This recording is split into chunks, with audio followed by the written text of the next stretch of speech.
Kaya mo na yung nasa tulo sa pitan. Ayos na nga. Kaya nga nakasahod yun.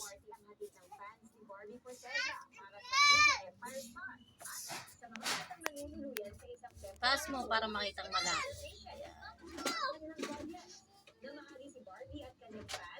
Taas mo lang, makita yung napot.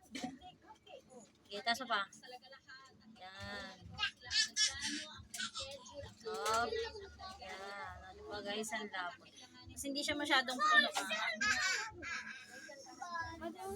Sige lang, lagay pa lahat yan. Konti na lang. Nabigyan ng inspirasyon at talagang overwhelming happiness talaga. Ayan, okay na. Sige, sige, okay na. Patingin. Ayan, okay na. Pasko na! Happy birthday to you! Linis product, guys. Ayan. Iyan pala siya. Ay, nako to, no, maghapon na lang nandun sa taas.